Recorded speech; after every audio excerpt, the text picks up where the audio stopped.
Donc, cet influenceur est super riche. Il est aussi dans de gros ennuis? Prétendument. Maintenant, son nom est RD. Et RD est vraiment passionné par les voitures. Il est partenaire dans une concession de voitures exotiques où il trouve des véhicules super chers pour ses clients. Et tout le monde là-bas l'adore. Et RD aime aussi vraiment être sous les projecteurs. Et il poste souvent des photos de ses voitures sur Instagram. Tu sais, essayant de se vanter un peu. Et un jour, il poste une vidéo de cette rare Mercedes-Benz à 6 roues. Et ouais, regarde-la. C'est plutôt cool. Et soudain, il reçoit un message direct d'un rappeur. Et le rappeur dit « Hey, cette Benz que tu as postée, elle est à vendre ?» Et RD répond « Ouais. » Alors le rappeur dit « Je la prends. » Et RD dit « D'accord ?» Et il finit par lui vendre la voiture. Donc RD regarde son compte Instagram et je suppose que ça lui vient soudainement à l'esprit. Comme... Oh, merde, je peux faire des ventes sur Instagram. Et bientôt, Instagram devient une vraie machine. Une grande partie de son business, c'est que les gens vont sur sa page, ils voient quelque chose qui leur plaît et ils le contactent. Et bam, il livre une toute nouvelle voiture exotique à leur porte et il encaisse son argent et à partir de là, tout décolle. Il bosse dur, il fait des ventes, il est disponible 24 heures sur 24, 7 jours sur 7. Il finit par offrir à Jamie Foxx une nouvelle voiture et bientôt ils deviennent amis et passent leur temps ensemble. Puis RD reçoit un appel d'un producteur qui travaille sur un clip de Taylor Swift et ils disent « On a besoin d'une Bugatti pour un clip ». Et donc il loue une Bugatti chez lui et elle apparaît dans le clip. Voilà, juste là. Et ça commence à établir RD comme le concessionnaire de voitures des stars. Et juste à partir de son Instagram, on peut le voir avec plein de célébrités. Ryan Seacrest, Floyd Mayweather, Migos, Jimmy Kimmel, Travis Barker, Bad Bunny, Quentin Tarantino, A$AP Rocky, Aaron Paul, Michael Bay. Tu vois ce que je veux dire? Le gars se retrouve soudainement à côtoyer plein de gens célèbres. Et pendant tout ça, RD, il ouvre un showroom de voitures à Beverly Hills appelé Wires Only. Et les choses se passent vraiment bien pour lui. En fait, ça se passe tellement bien, il finit par avoir sa propre émission de télé-réalité appelée Million Dollar Wheels, animée par lui. Et c'est sur HBO Max, tu peux le regarder. Mais dans l'émission, il vend des voitures exotiques à des célébrités comme Kim Kardashian. Oh, mon Dieu, je sais que ça fait un moment.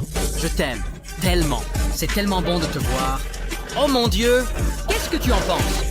Oh mon Dieu, oh mon Dieu. Et quand RD ne tourne pas l'émission, il est toujours incroyablement occupé à chercher des voitures, des bateaux et des jets privés super rares pour ses clients. Et son Instagram explose avec plus d'1 million de followers. Apparemment, le gars devient super riche grâce à tout ça.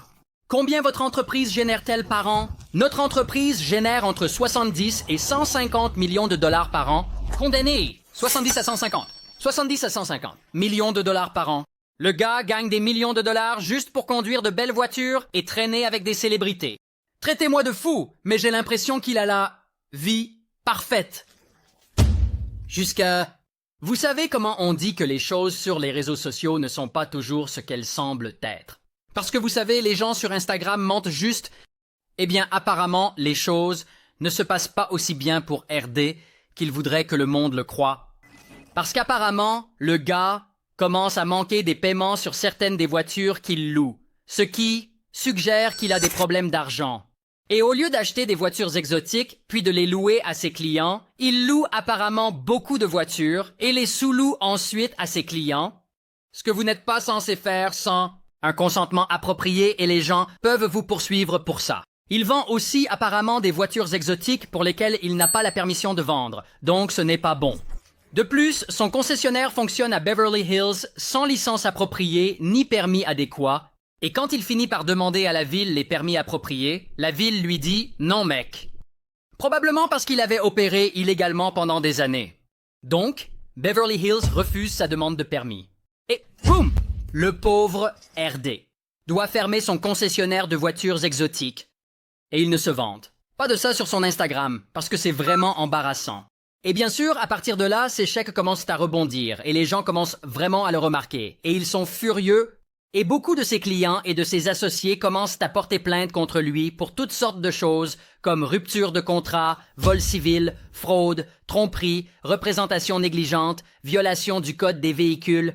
Et avant que RD le sache, il y a une douzaine de poursuites contre lui, probablement plus à ce stade, et ça va de gens qui le poursuivent pour des dizaines de milliers de dollars jusqu'à des gens qui le poursuivent pour des millions de dollars. Non seulement ça, mais l'un de ces mauvais chèques qu'il a émis était apparemment un chèque de 13 000 dollars au MGM Grand Casino à Las Vegas. Et les casinos à Vegas, ils ne rigolent pas avec leur argent. Alors ils le signalent à la police et l'État du Nevada émet un mandat d'arrêt contre lui. Et finalement, la police le trouve à Beverly Hills et bam, il l'arrête. Et je n'ai pas de photo d'identité, mais voici à quoi il ressemble dans la vraie vie. Et il rembourse le casino et ses accusations sont abandonnées, mais il a toujours une tonne de poursuites contre lui. Et pour aggraver les choses, à peu près à la même époque, sa femme, Samantha, est un peu une influenceuse sur Instagram elle-même. Voici sa page. Eh bien, ils se séparent et commencent le processus de divorce. Et environ un mois après ça, elle dépose une ordonnance de protection pour abus domestique contre lui, affirmant qu'il l'avait agressé ainsi que harcelé. Et cette enquête, ainsi que toutes les poursuites contre lui, sont toujours en cours. Donc, je vous tiendrai au courant.